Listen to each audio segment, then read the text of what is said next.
Welcome, everybody, to another episode of the 10 Count brought to you by bodyslam.net.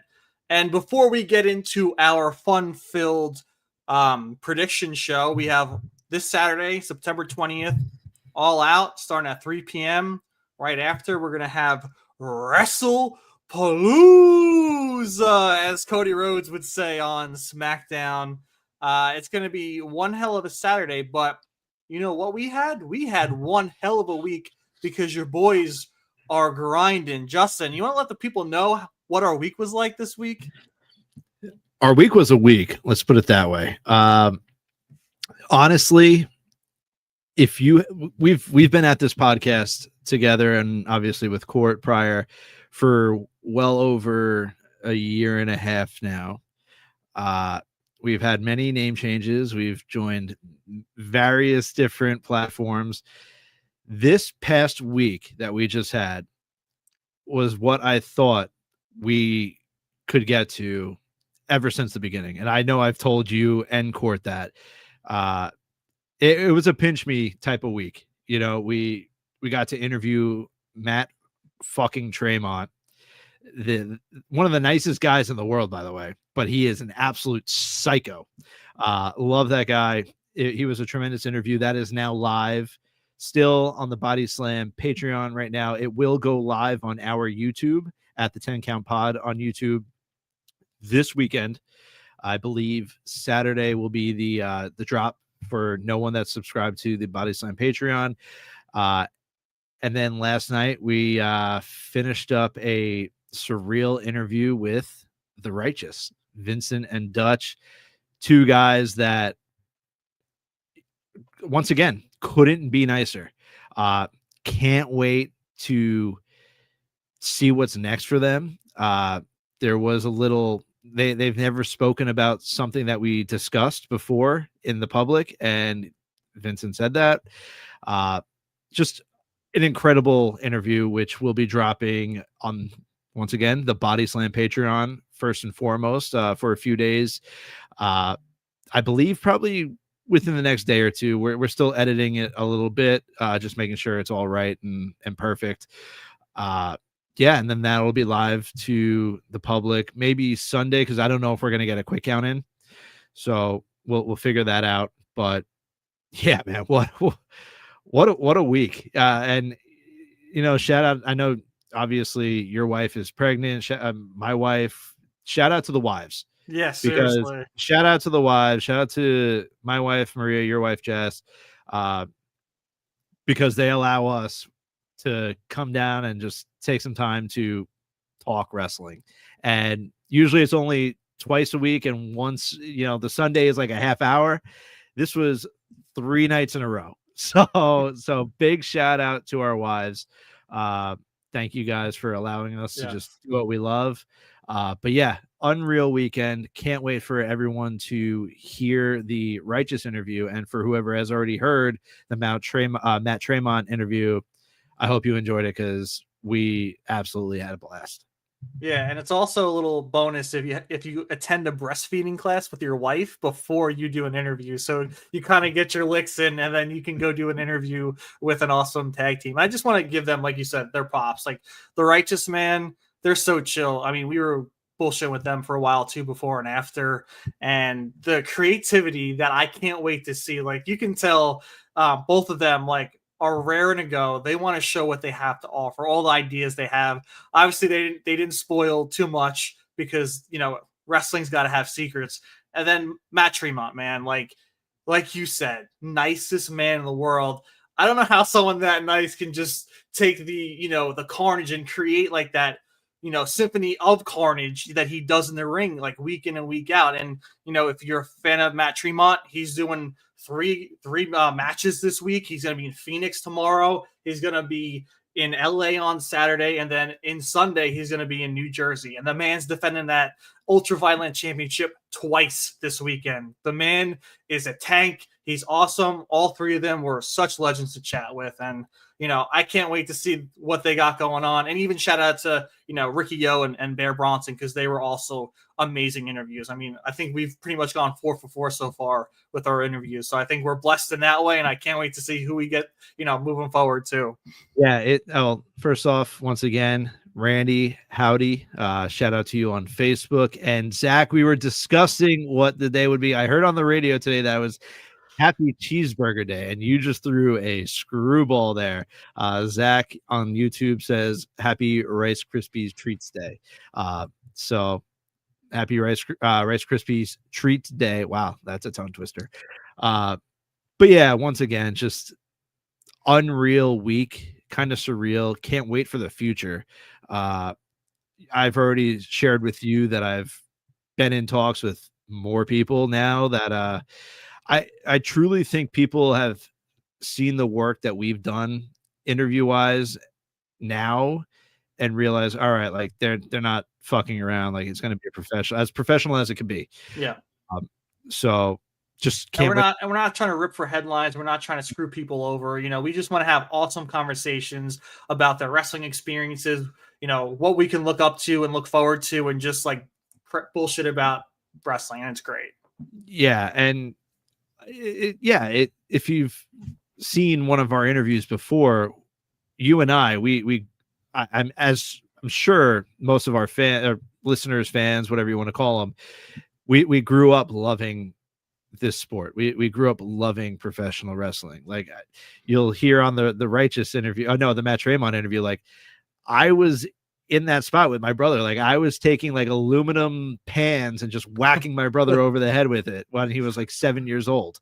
Like that's just what happens. But yeah, we go back, we see how they got into it, where they started, and then we get to the future. So it's kind of just like a timeline, and that's just the way we work. It's worked for us, and I couldn't be happier with how everything has turned out so far. So yeah, man. Yeah, it's surreal. But we have another prediction show, shocker, to get through. We got a doozy. we got another doozy. We have another AEW going head to head with WWE. So let's get into it, I guess, shall we? Yeah, let's get into it. We got 13 matches on this all-out card. Why not start with them and then end with the 5-match Wrestlepalooza? So let's get into it. I'm going to start with the 8-women tornado tailgate brawl. We have Harley Cameron. We got Mina Shirakawa, Queen Aminata, Willow Nightingale, Megan Bayne, Penelope Ford, Julia Hart, Sky Blue. I think this is a solid 8-woman tag match, especially if it's, hardcore. It's tornado tailgate brawl. I'm assuming there's going to be some hardcore elements to it if it's a tailgate brawl. I think all these women have very bright futures. And, we talk about in AEW sometimes, they don't really, push the women under the title chases too much. So I think this is a really good opportunity for these women just to like show how tough they are, show that they are still in AEW to be a top woman. And to me, I think every time I see Megan Bayne on a team or by herself, I got to go with Megan Bayne. It's a bonus that Julia Hart's on the team too. So I'm going to go with that squad right there. I'm going to stick with, I rep Long Island, you know that. So I'm going to go with Team Willow Nightingale. You got Willow, Queen Aminata, Harley Cameron, and Mina. You can't go wrong with Mina either. So we'll go separate there. But yeah, I'm excited to see what these women can do. Yeah, plain and simple. How about we got Daniel Garcia and we got Shibata one-on-one. We see a Daniel Garcia who is aligning with the Death Riders. That was a nice swerve, but what do you think about this one, Justin? Coming off a fresh heel turn, I don't know how you can. If you have Daniel Garcia lose after turning heel and siding with the Death Riders, and you just killed the whole turn. So, I mean, as good as Shibata is, the answer's simple, and it's Daniel Garcia. Yeah, I mean, I'm right there with you. I don't think there's really too much to add with that. The only thing I could see possibly happening is, if the ops come out and try and help, and there's some kind of, craziness or interference that causes Daniel Garcia to lose. But again, you mentioned it. If he loses during this fresh heel turn, it makes no freaking sense. So I think we're both on the record for Daniel Garcia. And then we got, speaking of the ops, we have the ops, Samoa Joe, Powerhouse Hobbs going against the Workhorsemen, Anthony Henry and JD Drake. I mean, I feel like this is an easy win for the ops. They're brutes, it's two gigantic powerhouses. I know powerhouse is in Hobbs's name, but they're bruisers. They take no shit. They're tough as hell. I mean, I can't see them losing that match either. No, and I like our pace right now, especially with the 0 hour. We're just kind of flying through it. I'm with you. It's got to be the ops. I mean, the Workhorsemen, they're kind of starting to prove their stay there in AEW, but it's got to be the ops. No doubt about it. Now let's get into a nice matchup we got coming up. We got another Christian and Cope tag team happening against none other than FTR. I mean, I was hoping this was going to be for a tag team championship, but I felt like that would have been too obvious about who might have won that, because I don't think we would have seen CNC win that matchup. But yeah, Justin, how do you feel this one's going to go? Where's this pay-per-view? Where is AEW All Out? Actually, what is it, in Toronto or something? Yeah, it's in Toronto, Ontario. Yeah. There is no doubt in my mind that you have Cope and Christian winning this match against FTR. I'll tell you what, if you watched Dynamite last night, that whole segment between the two teams actually sold me on the match. You had, I believe it was Dax that was just busted open from the microphone, yep. like gushing. He was definitely seeing stars after that shot, but there's history there. Obviously, when Adam Copeland was making his return to WWE, he was training with FTR. It's all there. It's all in the documentary if you've watched it. So I like the history. I like everything about it. But I mean, it's Cope and Christian. I'd be stunned if FTR win in Toronto. Yeah, stunned. I agree. Unless they want this Cope and Christian tour to continue, right? I mean, maybe Christian turns on Cope. I don't think that's going to happen. I think, like you said, I also think that Christian and Cope are going to win this one. And I just want to keep giving props to Christian when I can, because he's awesome. And I love that this version of Christian is still kind of this heel persona, but also, kind of playing to the fans a little bit, and also siding with his, old bud. I was going to say Edge, Cope. So to me, I love that he's what did he say before he threw the microphone? He was like, I don't give a shit about $500,000. I'm rich. And then smacked him with it. Dude, I can't hate on Christian, man. I want them to win. I do feel like Cope and Christian are going to butt heads soon. Maybe not. Maybe they align and they stay friends, and maybe they don't team up all the time, but maybe they have each other's back during, their future in AEW right now. But yeah, I want Cope and Christian, and that's who I see foreseeing winning this match. Mm-hmm. All right, let's I saw we got Hyper King 2002. Does Tiffany versus Jade versus Nia happen? And if not, do they relinquish the title from Tiff and have Jade versus Nia? I don't know. I know we're talking AEW right now, but we can do a little sidetrack real quick. I don't think they have a relinquished title. I don't know. It's tough. I could see them doing Tiffany versus Nia first, and then Jade coming out and interfering on that to then set up for a triple threat. But I don't know. Yeah, and I don't know what's confirmed and what's not confirmed. Yeah. Obviously, for Homecoming, Tiffany Stratton was there prior, and then you saw the moonsault to the outside of the ring on SmackDown. Seemed like Tiffany kind of got hurt there. We weren't really sure. There's people saying that it was, it's a work, it's a shoot to just protect Tiffany. I don't know. So King is saying, because Bianca apparently is having surgery, we haven't seen Bianca in a while. I'm not going to go out on the record and throw anything out there. I don't know what's going on with Tiffany Stratton. I don't know if it is a work, if she is actually hurt. That I'm going to leave to Corey and the gang. Yeah. So I'm going to stay out of that one. But yeah, we'll see. We'll see what happens. Oh yeah, I agree. I mean, their match was great. I think Jade is getting better and better year after year, match after match. I don't get bashing Jade because she's seriously making some good strides. I mean, their match at SummerSlam I thought was great too. Yeah, I did too. So I think Jade, the sky's the limit for her. The more practice she gets, the better she's going to be. And I guarantee she's going to be world champion or WWE Women's Champion in the near future. Yeah, and just on the Jade topic, I know you and I have spoken way prior when she first came to WWE.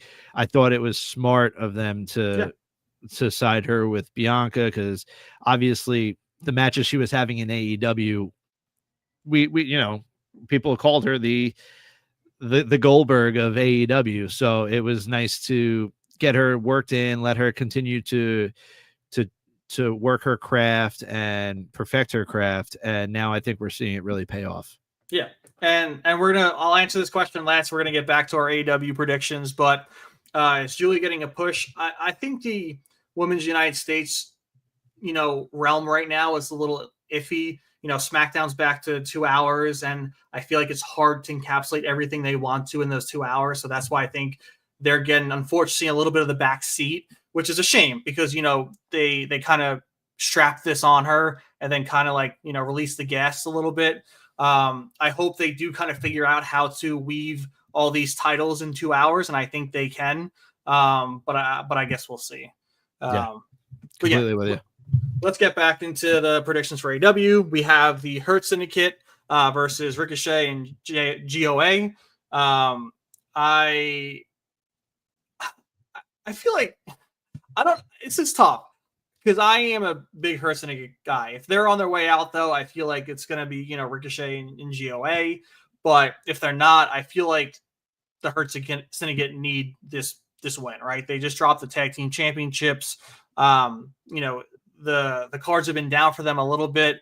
So I think they need this win if they're going to be a mainstay in AEW.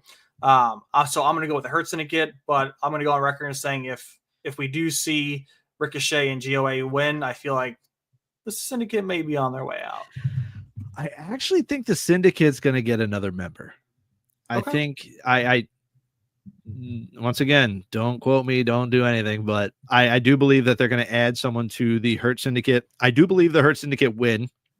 This is MVP's. I don't know if it's his first match in AEW. It might be. So it's going to be nice to see MVP in the ring again. I mean, as much shit as Ricochet talks on the internet, I love him on X. He has no barrier here. He just goes completely at whoever the hell he wants to. Stephen Chambers on YouTube says, what if it's Ricochet turning on GOA? I don't know. I don't think so. Ricochet, I think that, I don't know. I just don't see it yet. So I'm just going to go with the Hurt Syndicate. And I do think maybe it's going to get close. And maybe this is where we see the new member for the Hurt Syndicate debut. Maybe I'll go out there, but I'm going Hurt Syndicate. Yeah, I think Ricochet's too new with this faction, right? Because the whole reason he created this faction was, to prop himself up. He needed people to have his back. And would it kind of make sense? Sure. But I can't see him flat leaving his group right now, especially he was the one that pulled them in and formed it. So, yeah, that's my take. Mm-hmm. All right, so we got Mercedes Moné and Rio for the TBS Championship. Do we see Moné starting to lose some belts again, like she lost that one, whatever it was, or does she keep this one and just keep stacking championships? No, she's keeping it. She's keeping the title. It's just not happening. She's the CEO. She's Mercedes Moné. She took that loss at All In to Tony and Steven on YouTube. Unfortunately, Mercedes retains. Yeah, she's just I thought maybe at All In, once she lost that opportunity against Tony, maybe we would have started seeing the decline, but no. She went off she went off somewhere else and she won another championship. So no, there's no way. Mercedes Moné is retaining. Rio, love to see you back in AEW, but yeah, it's Mercedes. Yeah, I'll be shocked if Mercedes loses. I mean, I'm going to go Mercedes.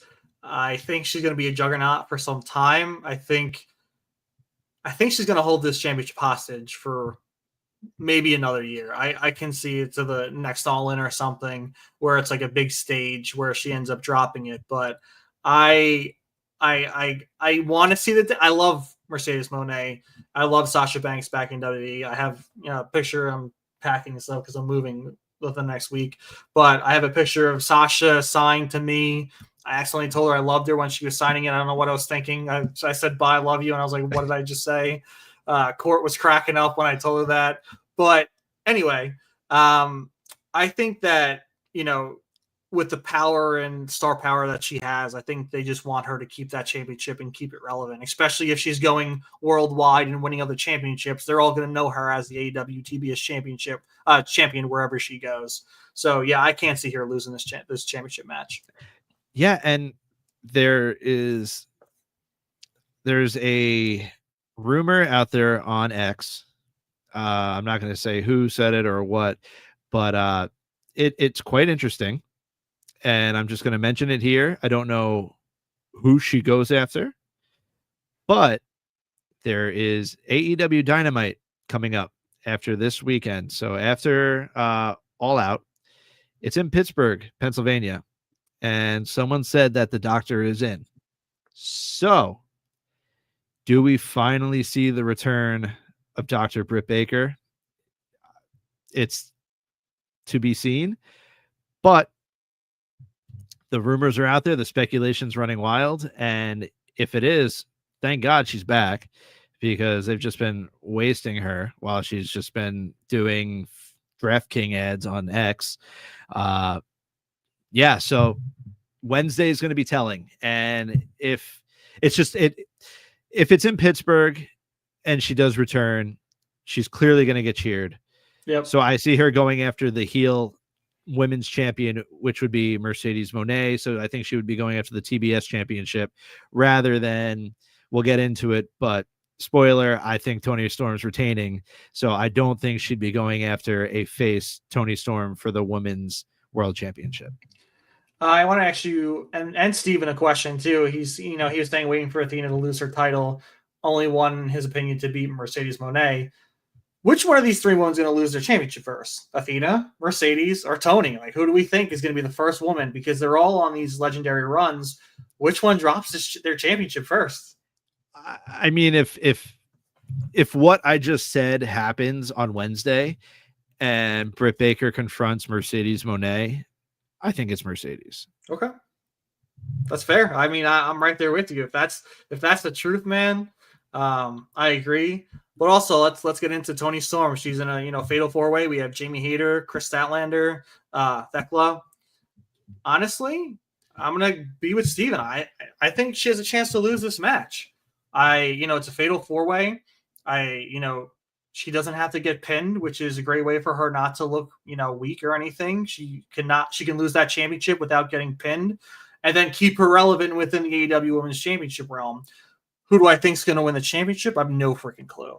I think, if anything, I might go Long Island Strong, right? Chris Statlander, right? I'm taking a page out of Justin's book, but I also could see any of these three women winning it. But I'm going to go Long Island Strong, Chris. Let me speak words. Chris Statlander for the win. So now I'm going against my own words, aren't I? Like, yeah. I'm just eating my own words and just enjoying it, because I just said that I always rep the Long Island people no matter what, but sometimes you can't go against Toni Storm. No, you can't go against the timeless Toni Storm. There's reasons for that. And I mean, she just had some media, and she, don't want to say she bashed WWE, but she pretty much said while she was there, she felt like she didn't have direction. And she pretty much said that once she's done in AEW, like, she's retiring, like she's not going elsewhere. So I think that is a big statement for AEW. That's a nice pat on the back for AEW from their world champion. So I mean, for that reason and other reasons, just because her character is amazing and she's just been doing tremendous work. I can't bet against the Timeless One. So I'm going Tony Storm retaining. That title run still continues. And sorry, Chris Statlander, I went against you. Meanwhile, I didn't realize I'm wearing a Matt Cardona TNA shirt, so I got Long Island all over, and I'm sorry, Chris. You're just going against Tony Storm. I don't know. Yeah, I mean, we can't fault you for that. I don't think she can fault you for that either. Let's get into Darby Allin Moxley coffin match. This is a toss up for me. I think it's tough because obviously the Death Riders have Moxley's back. It's the matter of closing a coffin on a human being. Moxley has the numbers, but I feel like Darby, since he's returned, like, can really deserve this win against them, right? Regardless of the big cage match. I forget what it was called. I'm blanking out big time. What was that? All In or yeah. All In. They, the faces got the win, sure, but that's like a team effort, right? That's the passing of like the guard for Ospreay and stuff because that he's getting surgery, but I kind of think Darby's got to win this. I know it might be tough for it to happen, but I want to go Darby because I think he deserves a win. I think he might have some secret help that comes out. Maybe, the Ops loves to, show face against the Death Riders. They're always ready to fight. So I think Darby might be able to pull this out. But either way, I don't have a problem who wins this match. I'm with you. I'm going Darby. You saw Darby's segment while he was sitting down with Bryan Danielson. And he said, like, he saw dead bodies on Everest. He thought he was going to die. He thought he was going into a coffin. Well, guess what? He's not. And this is his match. He has a coffin drop. I just don't. It's going to be gruesome. Don't get me wrong. It's going to be an insane match. But yeah, I got Darby, man. I have Darby Allin defeating Jon Moxley. And I still think the Death Riders continue to slowly dissolve. Hopefully, I know they just got Daniel Garcia, but I like just the winning streak that the Death Riders had for way too long is I just see it slipping away. Could you see a rebellion happening where they kind of like ditch Moxley and prop up someone else? I don't know. Just the whole Daniel Garcia thing, like them throwing him into the loop tells me that they're not done with it. As much as everyone wants them to be done, they're not.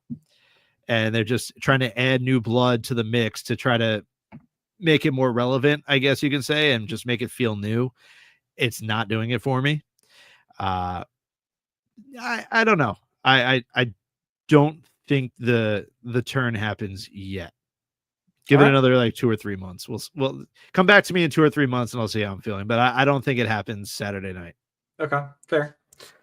Now we have MJF and we have Mark Briscoe in a tables and thumbtacks match, which, by the way, like the lead up to this match has been phenomenal. The intensity, the promos, the fights, the almost lighting on fire, the constant, crossing of paths they've had leading up to this match too, when they weren't, directly feuding, but getting in each other's paths. Like, this is the kind of stuff that AEW should be doing. This is the kind of momentum they should be pushing towards these matches because they haven't fought, right? On all these cross paths and almost fights and almost lighting on fires and stuff like that. And the promo battles, like, this is the match right here. And it's going to be intense. It's going to be hell-raising. It's going to be brutal. I mean, MJF, I love this version of MJF. I love when MJF has a mean streak and he's ready to let it all on the line just to kick some ass. So I'm ready for it. I want MJF. I mean, I always want MJF to win. I think he's one of the top, if not the top guy in AEW. So my bet's on MJF.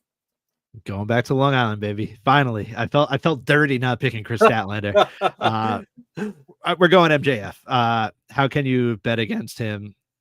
I loved the whole closed door, him and Tony yelling at each other, because we've seen him yell at Tony, like when he was dropping his quote unquote pipe bomb, saying, the bidding war of 2024 and all that back in the day. And then he just left. He said, "I'm done. Fire me." And now he's still at odds with Tony Khan in a way.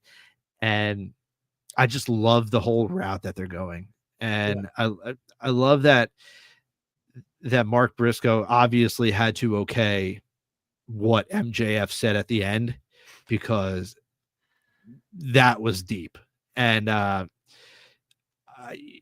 props to even just Mark just being able to like okay that to further this storyline, because this has been going for quite some time, and I cannot wait to see this match. I think they're both going to go crazy, but I think we're going to see a more vicious side of MJF, and I'm looking forward to it. Yeah, I can't wait. How about we have Big Bill versus Eddie Kingston in a singles match? What are you thinking for this one? Oh man, Big Bill versus Eddie Kingston. You got to go Eddie. Eddie's returning. Eddie has had a long road back, and I think it's just simple. You go Eddie Kingston, and you go back to our interview with Matt Tremont. Matt Tremont said he looked up to, or still looks up to, Eddie Kingston. So for that reason, I'm connecting dots, and therefore I'm going with Eddie Kingston. Hey, I'll be right there with you for that reason alone. I mean, you said the first reason perfectly too. Like returning Eddie Kingston, how can you lose? Not to knock Big Bill, but it's not like his star power is there to like give it a fight. I think this is a great return match for Eddie Kingston, and I think it's an easy win for him. So yeah, we also have Okada versus Takeshita versus Dorado for the AEW Unified Championship. I always forget. I always have to remember back that it's the Unified Championship, which I hate that name. I think is a dumb freaking name for a championship. But I don't know, man. I think this is an Okada win. I think out of these three men, he's just on a level that is above them. I can't see him dropping this championship right now. I'm completely with you, and I'm going to ask you, or I don't know if you know, but I haven't really been able to keep up with AEW as much as I would have liked to. But didn't Okada also kind of join the Don Callis family? So you have Takeshita, but now they're fighting each other. So like I that whole thing is not really making sense to me. You have two members of the Don Callis family fighting each other for one, for a title that is already in the Don Callis family. But I mean, Takeshita, he's been on another level, like even going back like to New Japan and everything. But Okada came over for a reason. Okada has been on top pretty much ever since he joined AEW. He's found his little niche, and I think he sticks with it. So I'm going to go with Okada also retains. Cool. Now we have Brodito versus the Young Bucks versus Jet Speed versus the Don Callis family of Josh Alexander and I don't know how to say his name. Hechicero. In a four-way ladder match for the AEW World Tag Team Championships. They love right now just putting all their tag teams that they can in matches for titles, triple threats, fatal four ways. That's all I want to do. I feel like this is a way, honestly. The Young Bucks are on their luck's coming back. They just made some money. They gave some to Renee. They gave her $10,000 for being mean to her. Maybe they can, really get some good pyro for this PLE, this pay-per-view. So I mean, honestly, I think the Young Bucks can take this. If not, I think it's going to be Jet Speed. But I don't see Brodito keeping these championships. So there, I am kind of like it's either the Young Bucks or Brodito. I don't think they would have Brodito drop the titles that quick if it wasn't to the Young Bucks. Yeah. Jet Speed, they've been putting on great matches. They just got a W last night. So they're building up momentum. But yeah, it's tough. I want to say the Young Bucks really, really badly just because I've been enjoying everything that I've been seeing from them. But I don't know if it's time yet. I don't know if their luck has fully come back, or I don't think they're fully on the up and up. So I'm going to go with Brodito retaining. Okay. Should we go by our interview reasonings and say since Mike Bailey wrestled Tremont last week that it's got to be Jet Speed. Hey, that's a damn good point. That's a damn good point. No, I'm still going with the Young Bucks. I have a feeling they're up on their luck. They have some money. They're gonna throw together for some good pyro and a good intro and get their music back, not their old music, but their current music. And we're gonna see Ed New. Yeah, that's my thought. We have one final match, which will most likely be the main event. I'm assuming it's going to be Hangman Adam Page versus Kyle Fletcher for the AEW World Championship. And if any member of the Don Callis family interfere, Fletcher will be disqualified and stripped of his AEW TNT Championship. How are we going with this one, Justin?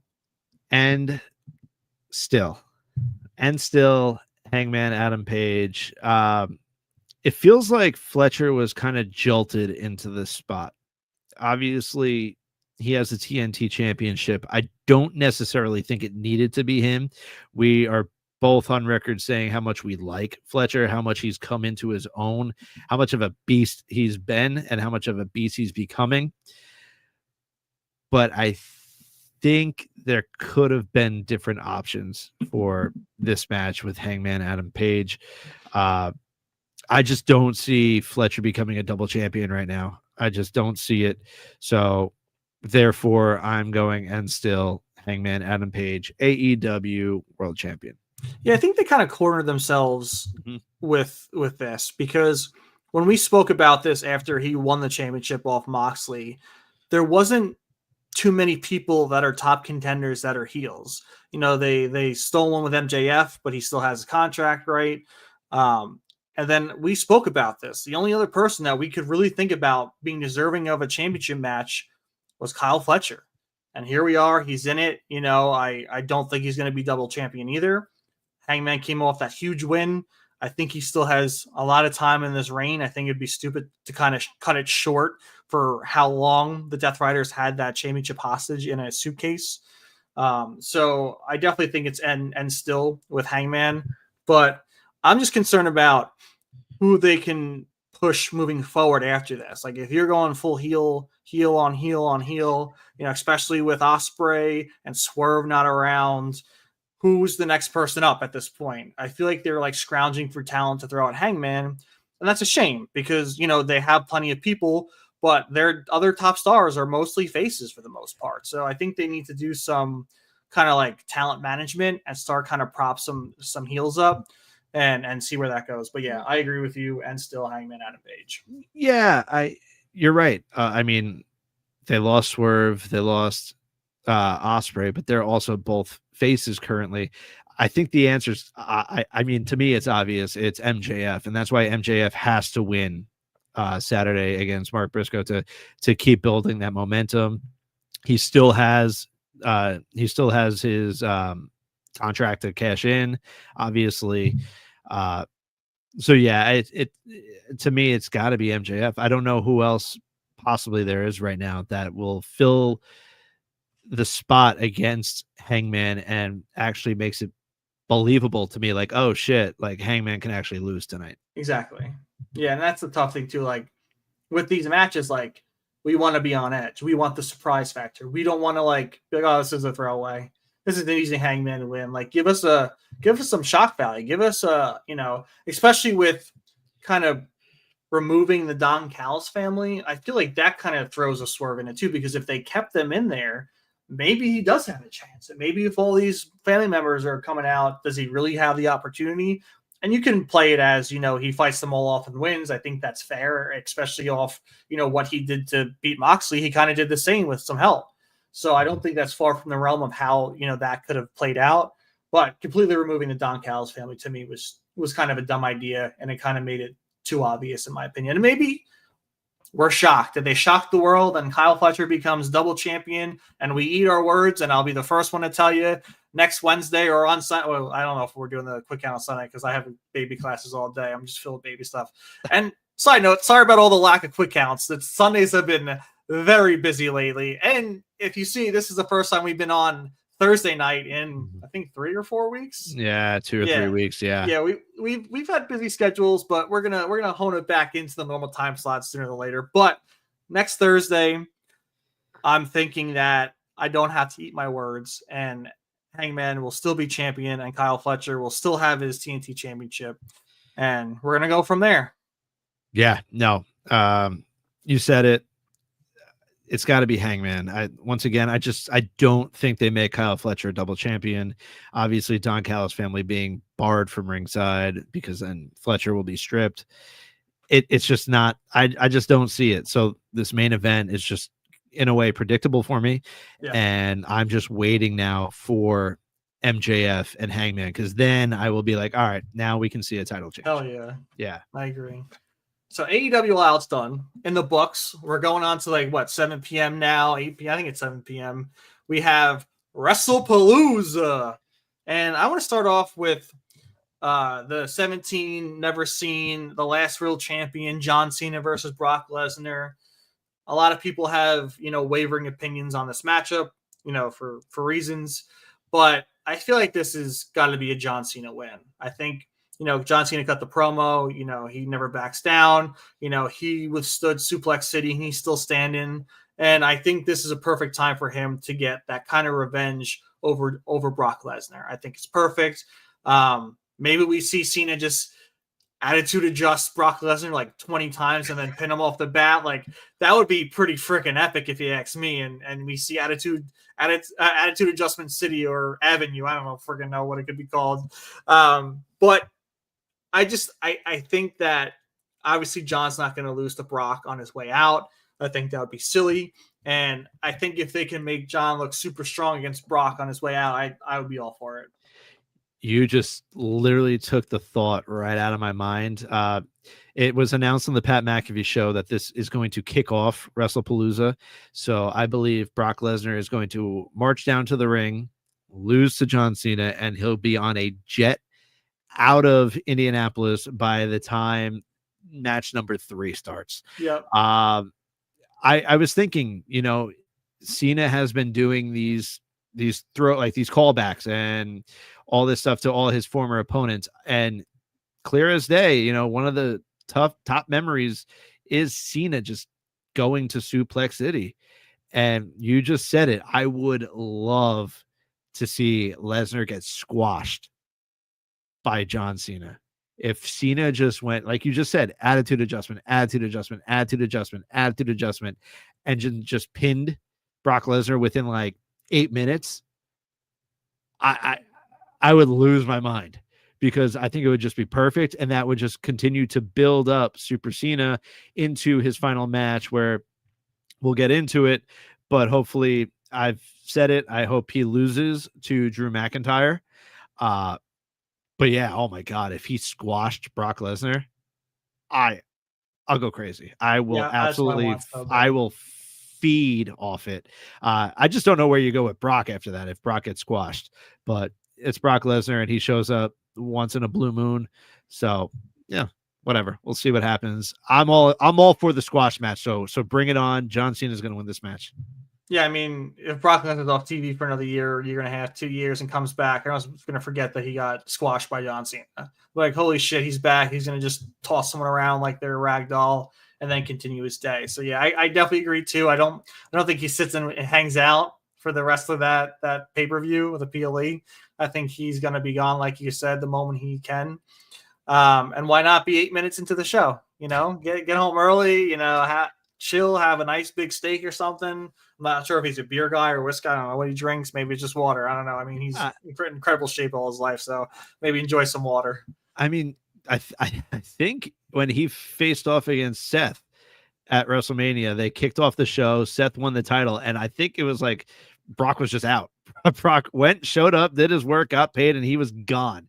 So I mean, it wouldn't stun me if Brock just showed up, did what he had to do, and he was on the next plane back to Minnesota to go deer hunting or whatever the hell he's going to do. Yeah. Let's talk about CM Punk and AJ Lee versus Becky Lynch and Seth Rollins. Take it away, my man. Oh, boy. Oh, boy. Yeah, I don't know. I mean, I want to... AJ Lee, obviously returning, right? You want to go with them. They're not going to 4-way kiss either. No, they're not gonna four-way kiss. I I feel like the only reason why I would go Seth and Becky is to prolong this and do, whatever, but I can't see AJ losing her debut match. And I believe AJ pins Becky. That leads to now, hey, I pin the women's intercontinental champion. I want my match. We have AJ versus Becky somewhere down the line, probably the next PLE or two. And then we have that match for the women's intercontinental championship. So I'm gonna go with Punk and AJ Lee. I was just kind of overthinking myself, saying, "Oh well, if they want to drag this out a little bit longer, the way to do that would be to have Rollins and Becky win by some sort of heelish way, But yeah, I'll go Punk and AJ. Yeah, but regardless who wins and loses, Punk and Seth are just going to be brawling all Yes. year. I mean, they've been brawling for the moment CM Punk's come back. It has not stopped. And I'll tell you this much, I am thoroughly entertained from the moment it started till now because they keep evolving it in ways, like we saw with the cash in. And I think Punk's been down on his luck too with the matches and stuff and being beaten down. So I do see CM Punk and AJ winning. And, main reason being, like you mentioned, Justin, I think they want to set up AJ versus Becky for the Intercontinental Championship. And how cool would it be if, you have Seth and Becky, AJ and Punk, and each one has a title, and, Becky's all pissed because she lost her championship, and Seth's annoyed because, you're supposed to be better than these guys. We're better than them. They left all these years.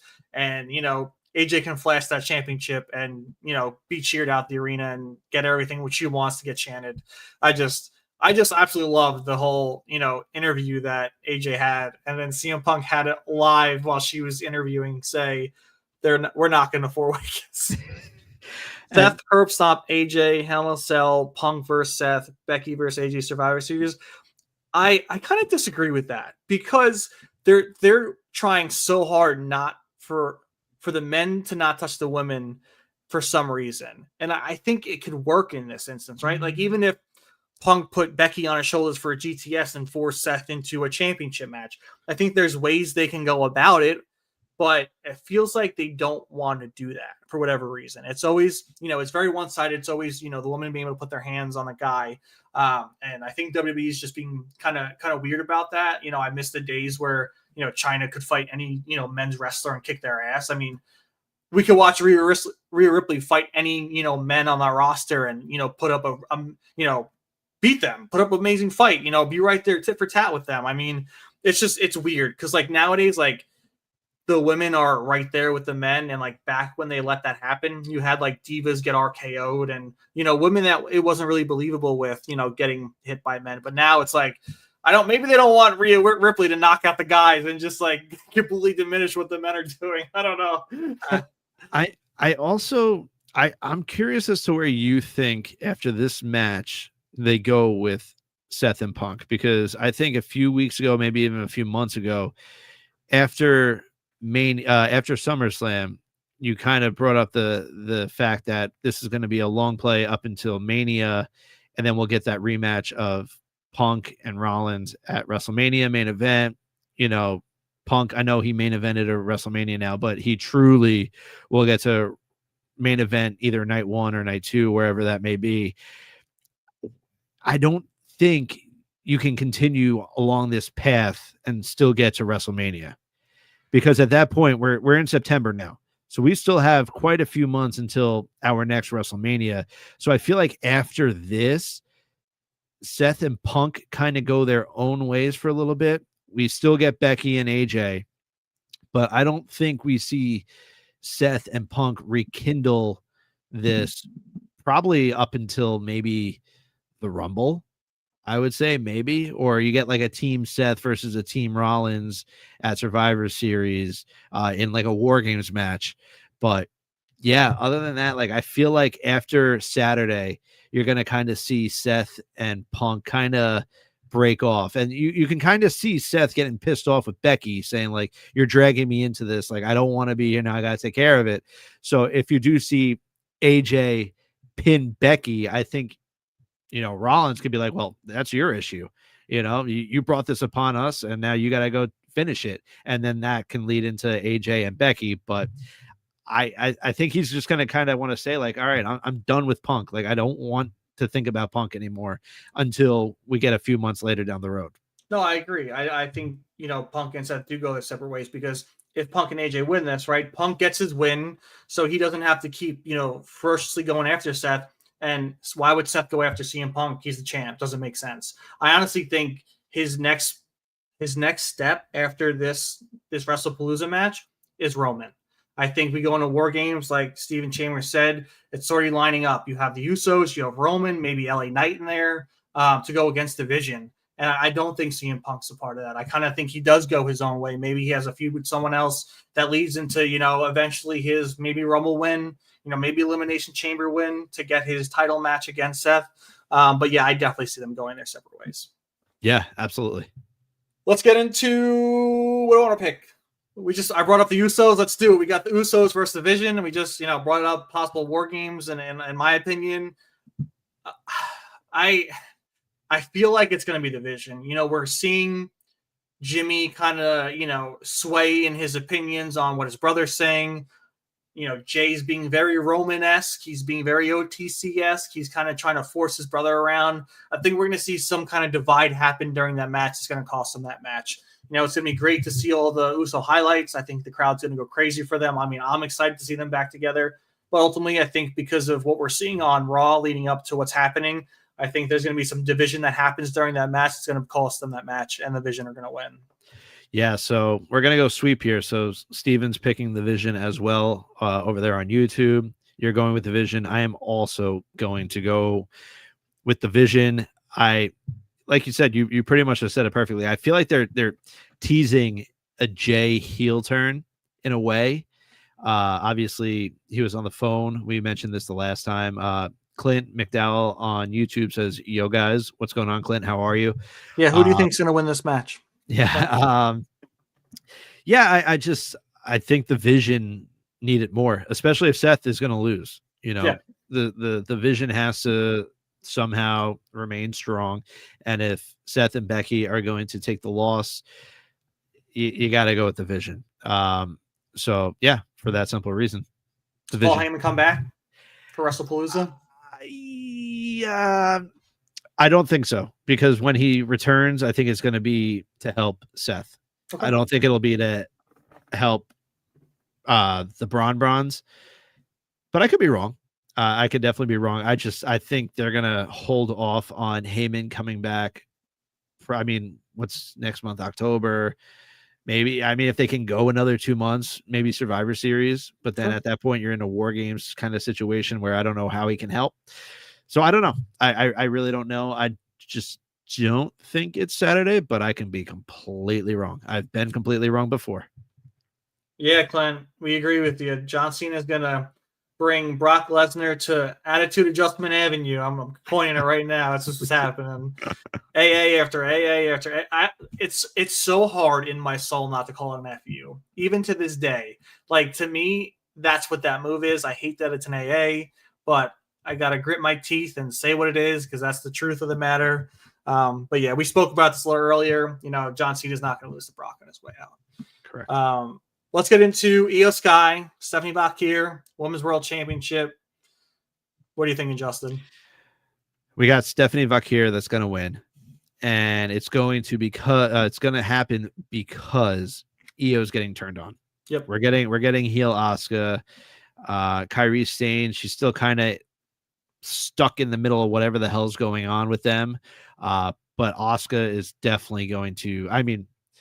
Once again, predictions, so I'm going to say definitely, but I have no idea what the hell's going to happen. But in my mind, Asuka's turning heel. It's going to lead to Asuka and Io battling it out for a little bit.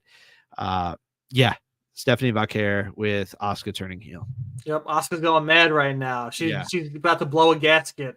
I think she's blown thousands of blood vessels in her brain with how angry she's been getting on Raw. And I'm very excited to see where Kairi Sane kind of falls into this, because you see the confliction in her face.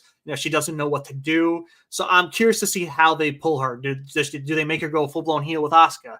Or do they kind of bring her along with Io Sky and make her face. But yeah, I agree. I think, they've been propping Valkyria up for a while now. I think it's her time. The world's enamored by her, and we saw her on Chris Van Fleet the other day, and it was an awesome interview, super fun. She's telling, even she's working on her English so well, and she's doing incredibly well with it too. I mean, I bet it's super hard trying to cut promos when your first language isn't English, and you're trying to learn it on the go, and you're on this worldwide stage. And I think she's doing phenomenal. I can't wait to see what she has to offer. I mean, she was a stunner in NXT, and I think she's going to keep that momentum when she wins the Women's World Championship. Clint's going to Io Sky. And we Maria. Let's go. She's like, guys, you're doing enough podcasting this week. Get this rolled up. There's my wife in the chat on X. Hey babe, how are you? We're almost done. I promise you we have one more match to pick here, and then we'll go eat dinner. I gave you a shout out earlier, so I'm in the clear. The wife got a shout out, a big shout out. Thank you guys for the patience and for allowing us to do 3 nights in a row with some nice interviews for everyone, and keep it rolling. Right. All right. Day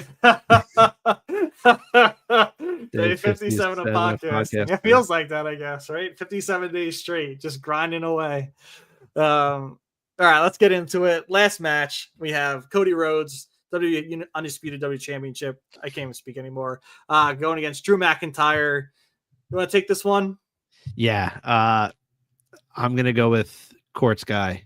Yeah. So this is for Court. We're going with Cody Rhodes.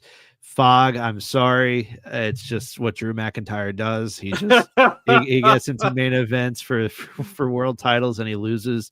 I'm hoping, as I stated earlier, I hope that changes within the next 2 or 3 months. But yeah, right now it's definitely Cody Rhodes. He's retaining that title.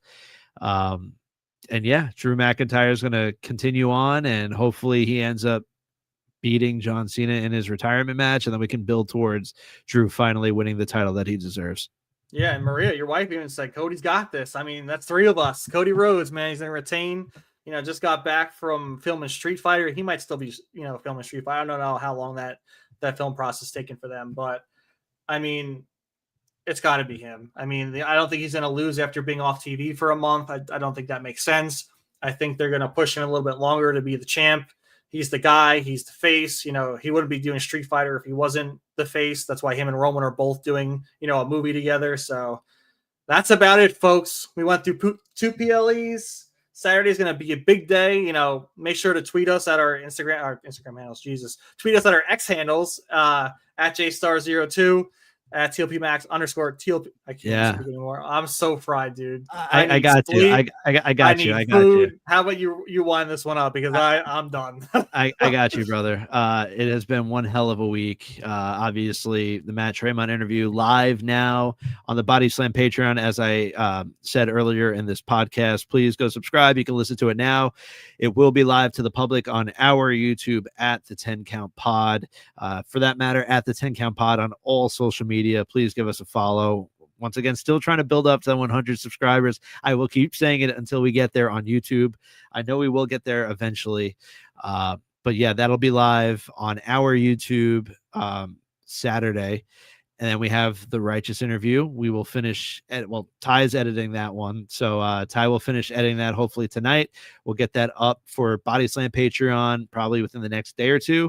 And then 2 or 3 days later, that will be live on our YouTube. So let's ring that bell, because this 10 Count podcast is over. Our week is over. Our crazy week is over. Thank you all for tuning in. Thank you all for showing love on the Matt Tremont interview that is currently on the Patreon. I can't wait for you guys to hear the Righteous. Super excited to hear the feedback on that one. And Sunday, we may be here, we may not be here. We'll see how that lines up. But yeah, at least, the Righteous interview should be out to the public on Sunday at least. So there are 2 interviews that you'll be having coming towards you on our YouTube this weekend. please, if you want to support us, we have our I don't have the link up right now, but prowrestlingtees.com. You have the official quick count shirt and the official 10 count t-shirt. So if you want to support the podcast, please go purchase some merch. That'd be awesome of you guys. But yeah, what a week to all 200 of you here right now. Thank you guys so much. And to my wife, if you're still watching this, I'll be upstairs in 5 minutes to eat some dinner. Until then, it is Ty, it is Justin, and we will see you guys on the next one. Enjoy the rest of your weekends. Enjoy Sunday football if you are watching some football. Enjoy the wrestling Saturday that is ahead, and just enjoy life. Until then, adios. Oh, thank you. Oh, thank you. Oh, thank you.